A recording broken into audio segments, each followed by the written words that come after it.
작년 9월 둘째 주부터 시작된 우리 창세기 강의가 이제 오늘로 이제 마감하게 됩니다. 거의 한 1년 정도 됐습니다.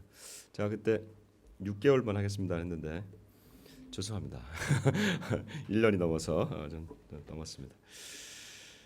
제가 좀 세보니까 오늘로 이제 45번째더라고요. 그래서 전체 52주 중에 우리가 좀 45번을 하게 됩니다. 오늘 이제 이 말씀을 다시 한번 창세기를 전체를 좀 개관하면서 새기고 다음 주부터 이제 출애굽하는 그런 심정으로 출애굽기를 좀 보도록 하겠습니다. 여러분 창세기는 성경에 첫 번째 나와 있는 책입니다. 그래서 굉장히 의미가 있습니다. 첫 번째 책이라는 것도 의미가 있지만 그리고 이 창세기는 아주 재미있습니다. 그래서 이 창세기를 읽으면 손에서 떼기가 힘들 정도로 너무 재미있습니다. 그래서 창세기를 성경을 처음 읽는 분들에게 쉬운 책이 있다고 하는 게 이게 굉장히 큰 좀 위로가 됩니다. 왜냐하면 출애굽기를 가다 보면 나중에 가다 보면 아리까리해서 좀 읽기가 싫어지거든요. 레위기는 아예 던져버립니다. 그래서 이 참 성경을 읽기가 좀 어렵게 하는 것이 출애굽기 후반부와 레위기인데 창세기는 아주 재밌게 되어 있습니다. 그리고 이 창세기는 우리가 오늘 하루 다 보겠지만 전체를 다 보겠지만 창세기는 크게 세 가지로 큰 주제가 나와 있습니다. 여러분 한번 요거는 따라해 보시죠. 창조, 타락, 은혜의 선택. 네, 요 세 가지 큰 주제가 우리 창세기의 큰 주제입니다. 요 세 가지 주제를 가지고 오늘 같이 좀 말씀을 전체를 좀 창세기를 좀 살펴보겠습니다. 그리고 이 세 가지 주제에 또 관통하는 한 주제를 같이 좀 나눠보도록 하겠습니다. 먼저 우리가 창세기 하면 창조입니다. 여러분 창세기 1장 1절은 뭘로 되어 있죠? 무슨 말씀으로 되어 있죠? 태초에 같이 한번 읽어봅시다. 시작. 태초에 하나님이 천지를 창조하시니라. 아멘. 너무나도 간단하고 명료한 이 말씀으로 되어 있습니다. 뭐 하나님이 천지를 뭐 물과 기름으로 만드셨다. 뭐 이런 것도 아니고 무슨 과학적 재료가 있는 것도 아니고 그냥 천지를 만드셨다. 이렇게 얘기하고 있습니다. 세상 어느 책에도 기록되지 않는 아주 간단하고 명료한 이 우주의 기원에 대해서 하나님께서 말씀하고 있습니다. 그러니까 과학으로는 설명이 안 되는 거죠.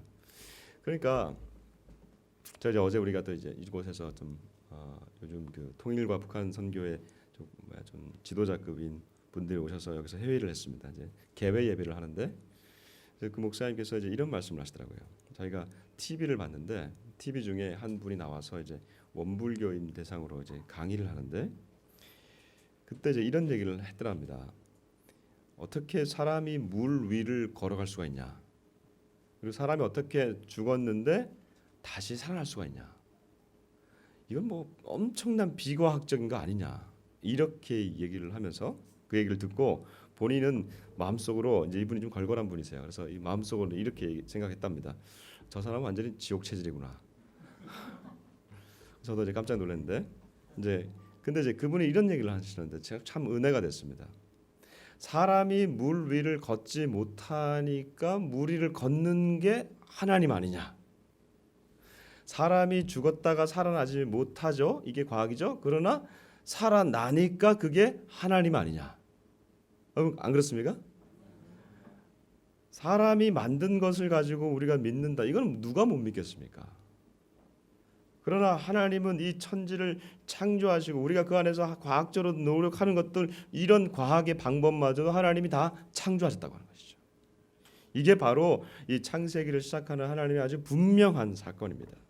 이렇게 창조하시고 하나님은 인간을 만드시고 그 인간에게 이 우주 만물을 맡기셨습니다.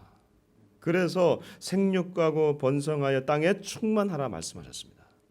그 일을 하나님은 어떻게 보여주셨냐? 바로 아담이라고 하는 한 남자에게 이 모든 것을 맡기시는데 이름을 짓는 능력을 주셨어요. 자, 이제 우리 창세기 한번 보겠습니다. 2장 19절입니다.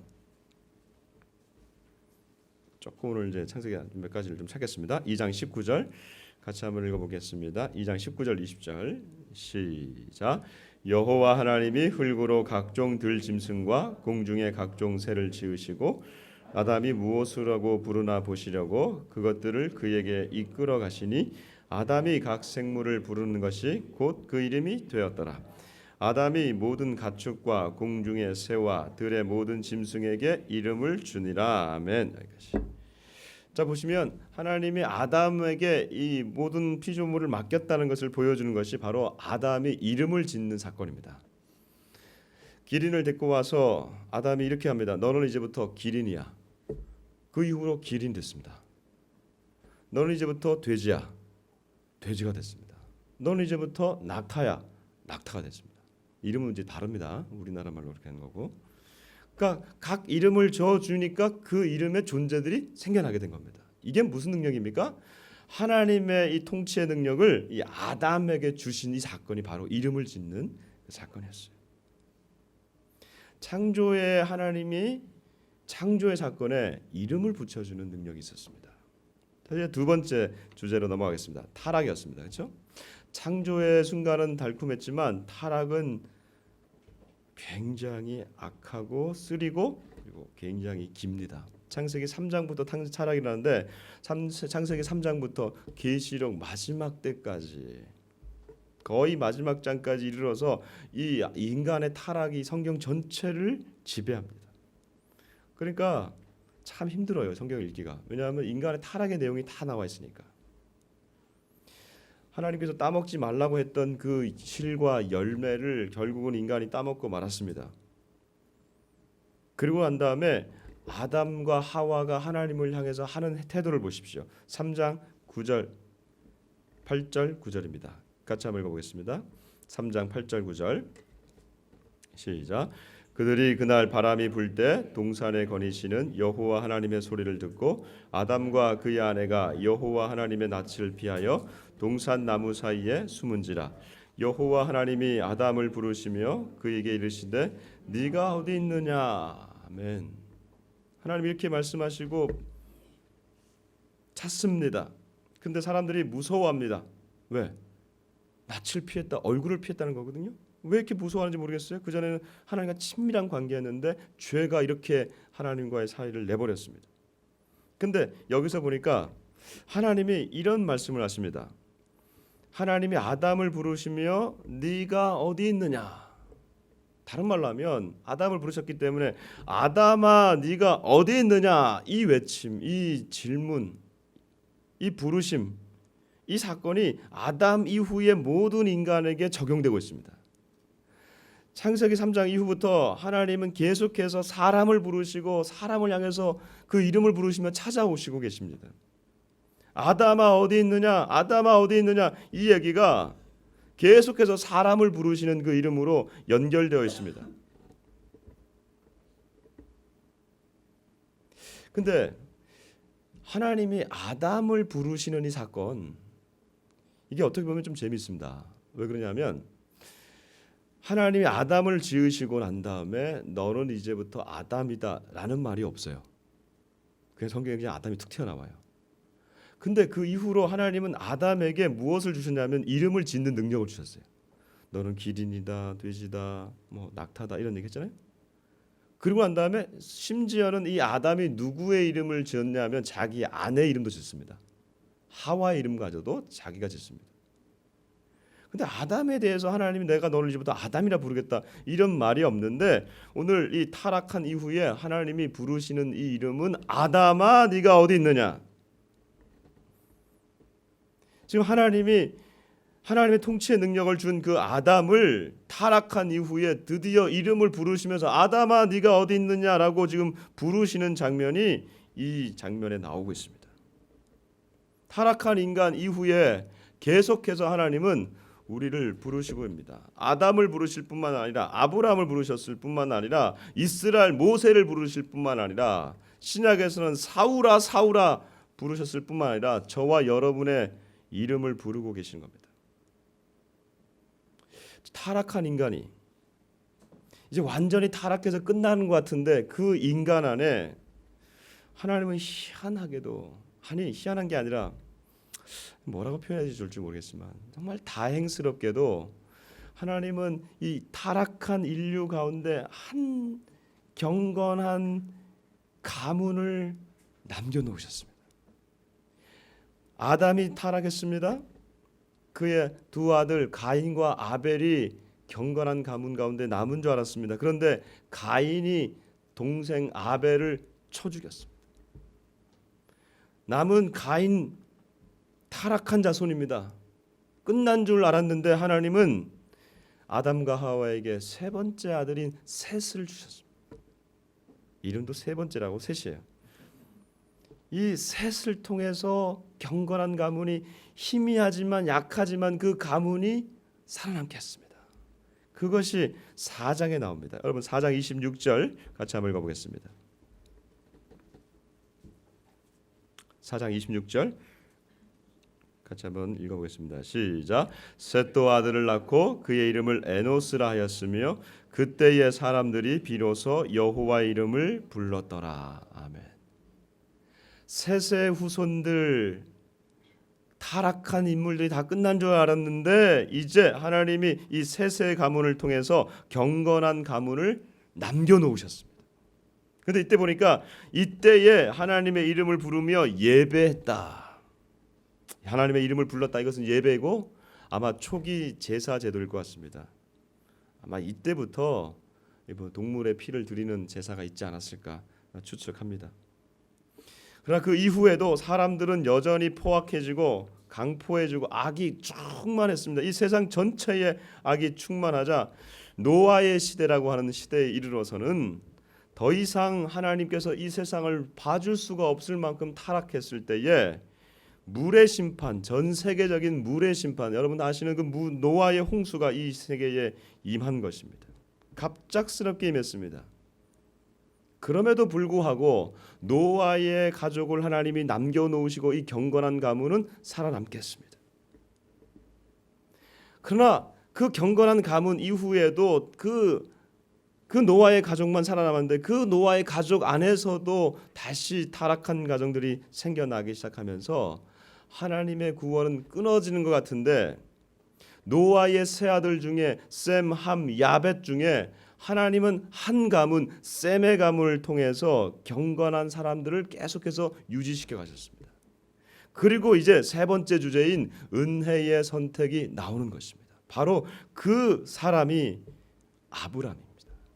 오늘 그래서 우리가 읽었던 이 12장은 그런 의미에서 중요합니다. 다시 한번 우리 아브라함을 선택하시는 하나님의 장면을 우리 창세기 12장 1절에서 3절까지 읽어보겠습니다. 같이 한번 읽어보겠습니다. 시작. 여호와께서 아브라함에게 이르시되 너는 너의 고향과 친척과 아버지의 집을 떠나 내가 네게 보여줄 땅으로 가라. 내가 너로 큰 민족을 이루고 내게 복을 주어 내 이름을 창대하게 하리니 너는 복이 될지라. 너를 축복하는 자에게는 내가 복을 내리고 너를 저주하는 자에게는 내가 저주하리니 땅의 모든 족속이 너로 말미암아 복을 얻을 것이라 하신지라. 아멘. 아브라함을 부르시는 사건. 전 인류가 다 타락하고 이 부패함으로 나아가는데 셈의 가문 중에서 하나님이 이제 아브라함 한 명을 선택하시는 이 사건은 결코 의미에 있어서 떨어지지 않습니다. 아브라함 한 사람, 이 사람이 뭐가 중요해? 그게 아니라 하나님이 경건한 가문 가운데 이제 한 사람을 선택해서 역사적으로 부르시는 이 사건. 그리고 그 사건에 의해서 그 부르심에 의해서 하나님 앞에 믿음으로 반응한 이 아브라함. 오늘날 이거 이라크 지역에서 저 끝에 있는 지역에서 오늘날 이스라엘이라고 하는 이 가나안 땅까지 이르른 이 수천 킬로를 믿음의 결단을 가지고 홀홀단신 그의 가족과 함께 떠나간 그 믿음의 여정 결코 반감되지 않습니다. 하나님이 이 아브라함을 부르신 겁니다. 그리고 난 다음에 이 은혜의 선택이 나머지 창세기를 다 지배합니다. 아브라함 이후에 하나님은 이삭을 낳게 하시고 이삭 이후에 야곱과 에서를 낳게 하시고 야곱의 후손을 선택하셔서 그 안에 야곱이 12아들을 이루는, 그래서 이스라엘 12지파가 되는 그러한 것이 바로 이제 창세기 12장부터 마지막 장까지입니다. 오늘 이제 창세기 얘기는 다 끝났어요. 집에 가야 되는데 밥 먹고 가야 돼. 밥 먹고 가야죠. 근데 여기 보시면 이제 첫 번째 수도 하나님이 창조하셨을 때도 아브라함의 이름을 주시는 능력을 주시고 타락한 백성 가운데서도 하나님이 경건한 자들 통해서 하나님의 이름을 부르게 하시고, 세 번째, 이 은혜의 선택 가운데 아브라함, 이삭, 야곱, 그다음에 그 요셉까지도 보면 이 4대에 걸쳐서 이제 이루게 되죠. 근데 이때 이 부르심을 당하는 이 선택받은 자들 하나님이 부르실 뿐만 아니라 이름을 바꾸십니다. 아브람의 이름은 아브라함으로 바꾸시고, 이삭은 바꾸진 않지만 이삭의 이름은 성경에 보면 창세기에는 이삭의 이름이요 1년 전에 네가 아들을 낳으리니 그의 이름을 이삭이라 하라. 이름을 이렇게 점지해 준 적이 이삭 외에는 없어요. 야곱도 나중에 그가 이스라엘 되는 그러한 이름이 바뀌어지죠. 야곱의 아들 12지파가 이제 그 애굽에 내려가서 400년간 살다가 이제 그 400년에서 뚫고 나올 때, 애굽을 뚫고 나올 때 그 보이는 장면이 바로 출애굽기입니다. 그럼 우리가 다음 주부터 볼 겁니다.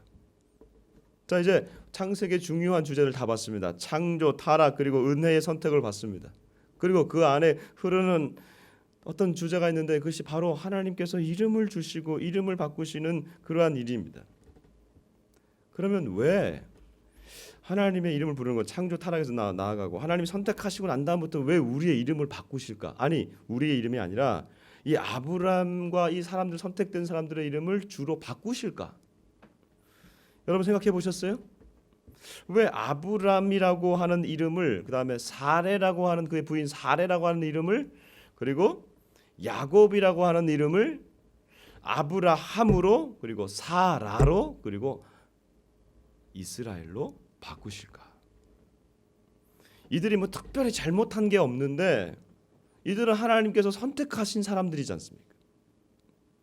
선택된 자들이고 이들을 통해서 하나님이 일하시고자 하는데 왜 이름을 그냥 그대로 쓰지 않고 대부분 바꾸시냐 이거죠. 첫째로 여러분, 우리가 여기서 알 수 있는 것은 하나님이 아무리 뽑은 자라고 하더라도 하나님 안에서는 새로워져야 된다는 것을 의미합니다. 하나님 사람을 부르십니다. 그러나 그 부르심을 받은 사람들은 그냥 새로운 사람이 확 되는 게 아니에요. 우리는 옛 모습, 옛 성품 그대로 가지고 있으면서 하나님께서 부르실 때 불림을 당합니다. 아브람을 부르셨지 아브라함을 부르신 게 아닙니다. 아브람을 부르실 때는 성경에 보니까 갈대아 우르라고 하는 오늘날 이라크 지역, 거기서 하란으로 간 오늘날 저 시리아 지역, 그곳은 우상 숭배가 가득한 곳이었고 그곳에서 하나님이 아브람을 부르셨을 때 완전히 하나님이 이 아브라함이 된 사람이 아니라 옛 구습과 그 문화에 젖어 있는 사람을 하나님이 부르셨다고 하는 것입니다. 그러니 이 아브람이라고 하는 이 이름, 옛 이름을 갖고 있는 이 아브람은 여전히 옛 이방 문화와 옛 습성에 젖어 있는 그 사람인 것입니다.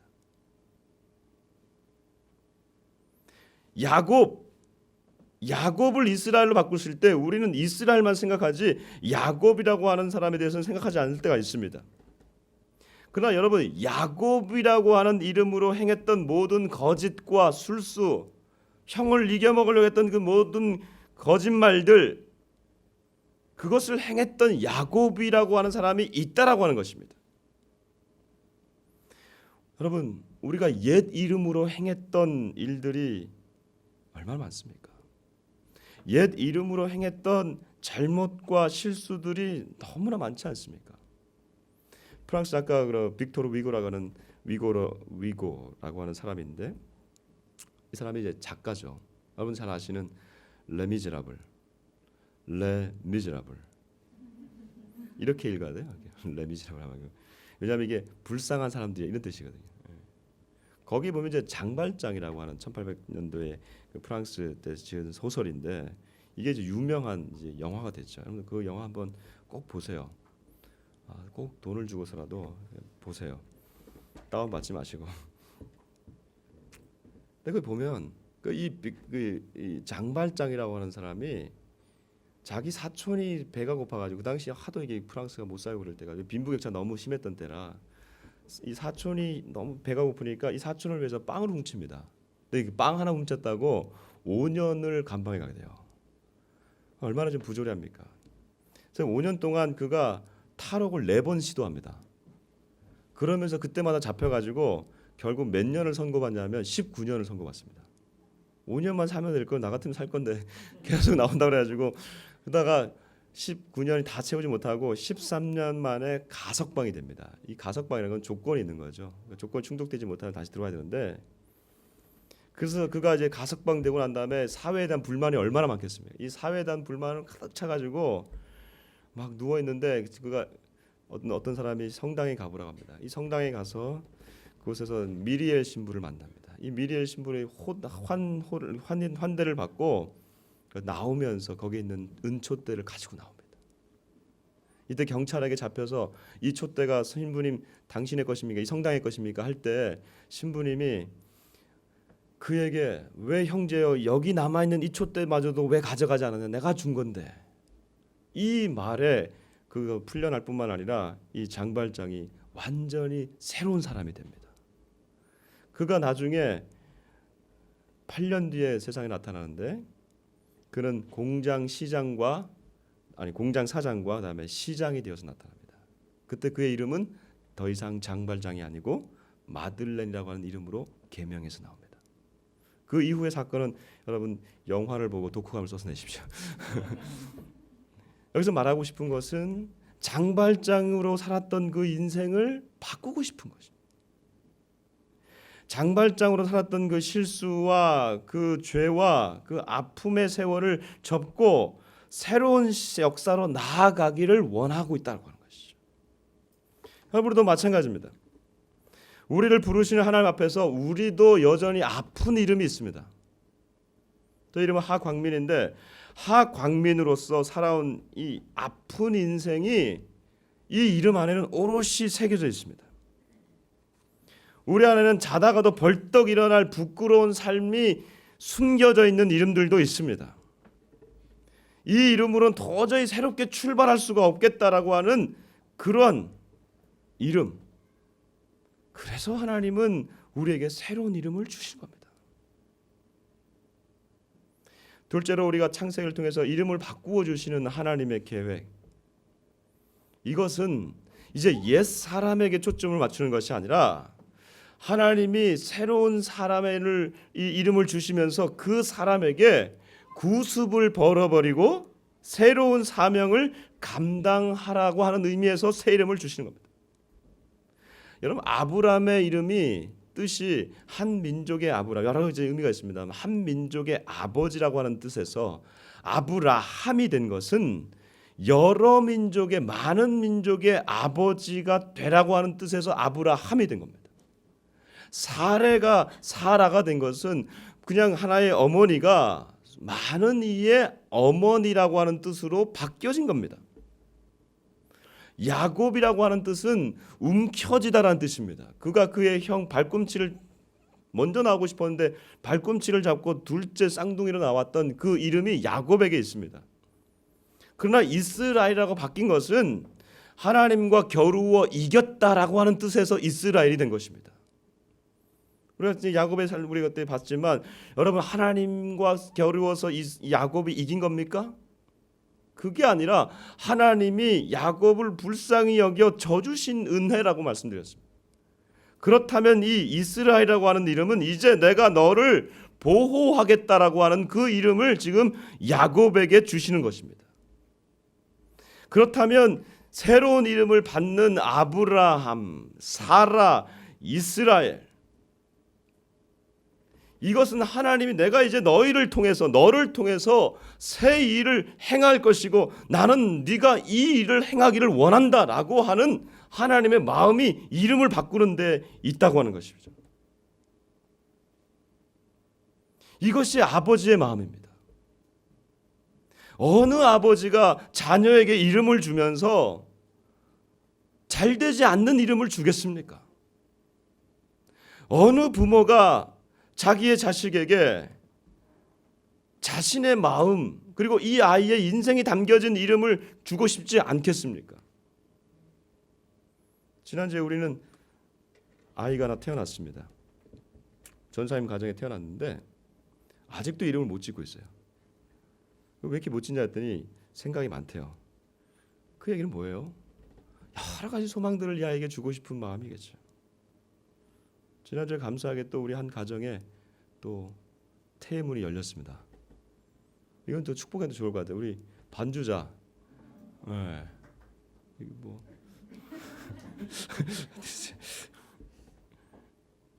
하나님의 소망함이 이제 들어가겠죠.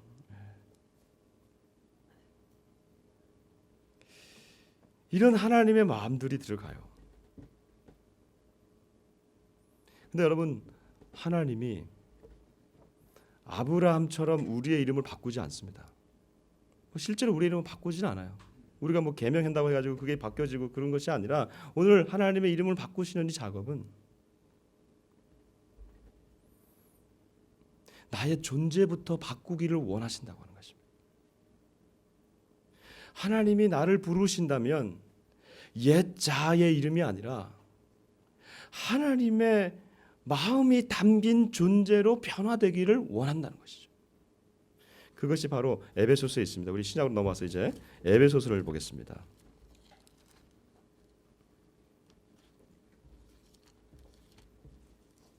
에베소서 2장 8절에서 10절.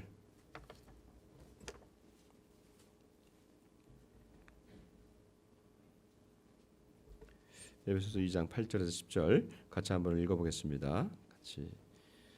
자, 성경으로는 311페이지입니다. 신약성경 같이 읽습니다. 시작. 너희는 그 은혜에 의하여 믿음으로 말미암아 구원을 받았으니 이것은 너희에게서 난 것이 아니요 하나님의 선물이라. 행위에서 난 것이 아니니 이는 누구든지 자랑하지 못하게 함이라. 우리는 그가 만드신 바라 그리스도 예수 안에서 선한 일을 위하여 지으심을 받은 자니 이 일은 하나님이 전에 예비하사 우리로 그 가운데서 행하게 하려 하심이니라. 아멘. 여기 보면 하나님이 나를 부르실 때 내가 어떻게 변화되는지 나와 있습니다. 은혜에 의하여 믿음으로 말미암아 구원을 얻는데 이것이 바로 예수님의 안에서 있다고 하는 것이죠.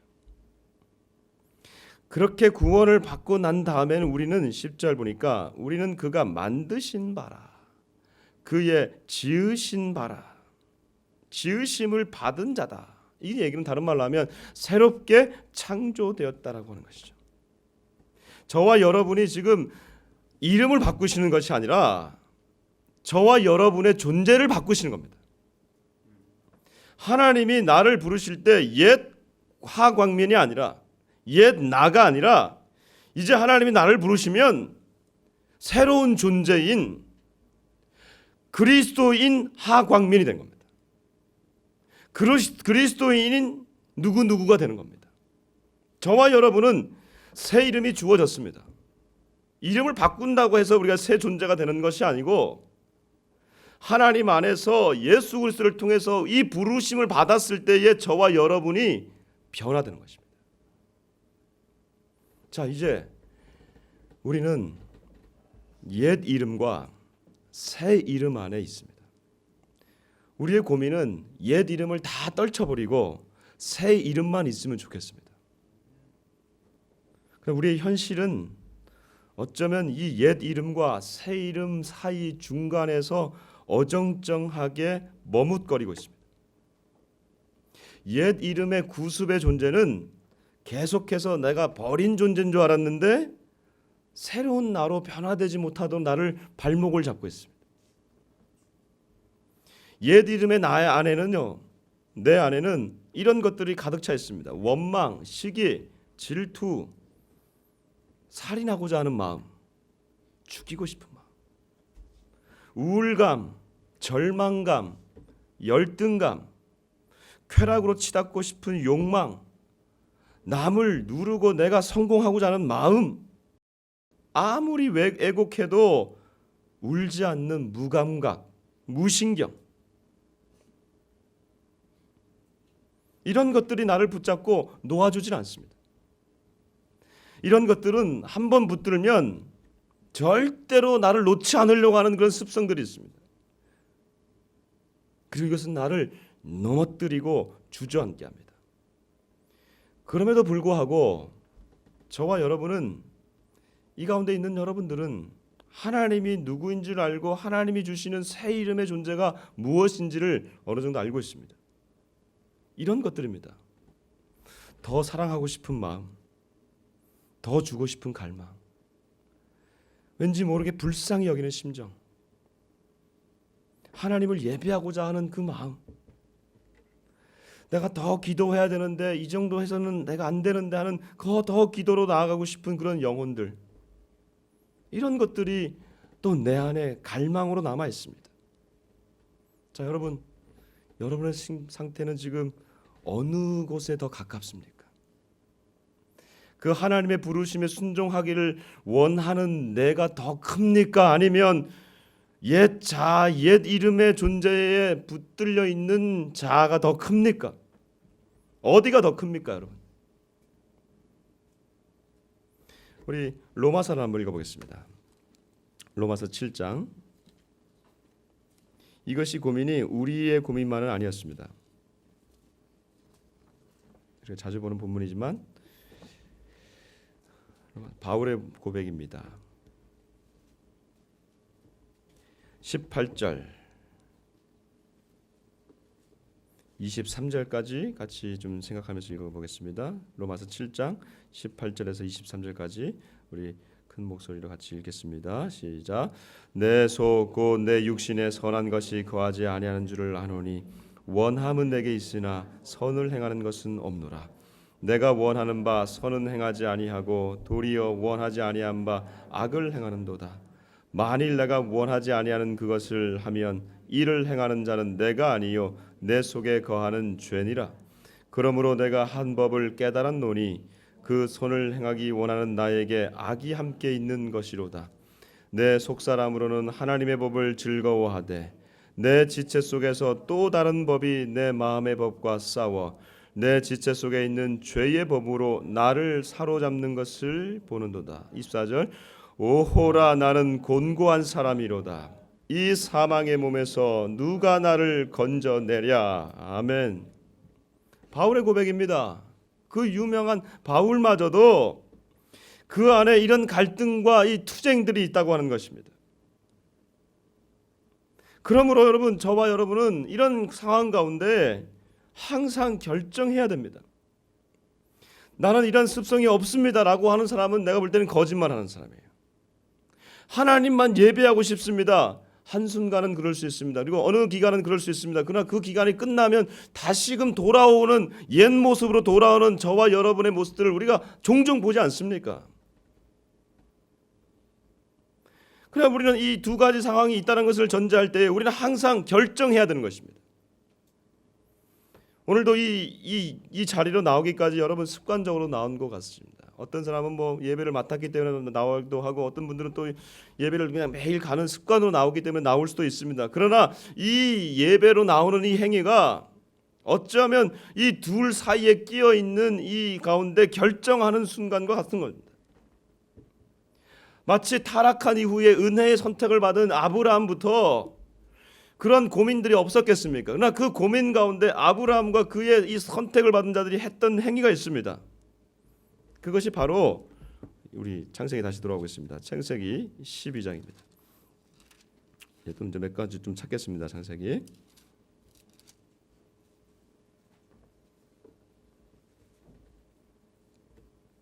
12장 8절입니다.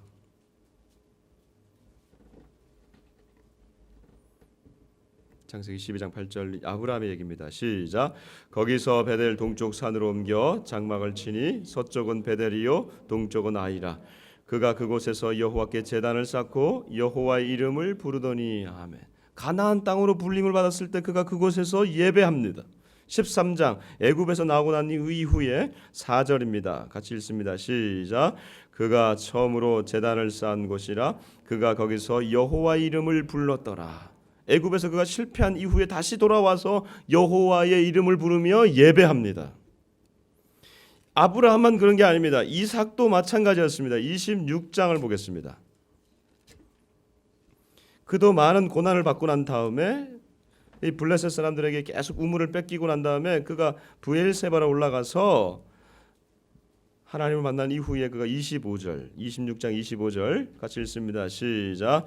이삭이 그곳에 제단을 쌓고 여호와의 이름을 부르며 거기 장막을 쳤더니 이삭의 종들이 거기서도 우물을 팠더라. 아멘. 이삭도 그곳에서 장막을 치며 여호와의 이름을 부릅니다. 야곱도 마찬가지입니다. 그의 아들 야곱도 큰 고난을 겪고 난 다음에 35장 6절과 7절 보겠습니다.